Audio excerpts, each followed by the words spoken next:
నెల్లూరు జిల్లా ముత్తుకూరు మండలం కృష్ణపట్నం పంచాయతీ పరిధిలోని రామ్నగర్ గ్రామంలో నూతనంగా ఎంపికైన కాపులను మంత్రి కాకాని అభినందించారు. మహాశివరాత్రి సందర్భంగా కృష్ణపట్నం శివాలయంలో ప్రత్యేక పూజలు చేసిన అనంతరం మంత్రి కాకాని రామ్నగర్ గ్రామంలోని రామాలయంలో స్థానిక మత్స్యకారులతో కలిసి ప్రత్యేక పూజలు చేశారు. అనంతరం గ్రామ పెద్ద కాపుగా ఎంపికైన వాయిలి వెంకటరమణయ్య, నడిపి కాపు మేకల రమణయ్య, చిన్న కాపు కోడూరు రామయ్య, క్యాషియర్ కోడి గుణశేఖర్, గ్రామ పెద్దలుగా నియమితులైన సీనయ్య బాబుని మంత్రి సన్మానించి శుభాకాంక్షలు తెలిపారు.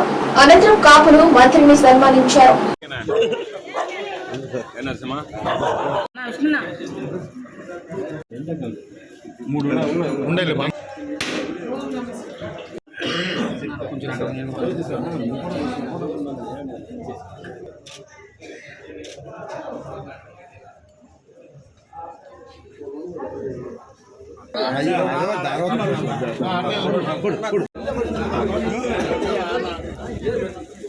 ఇంకా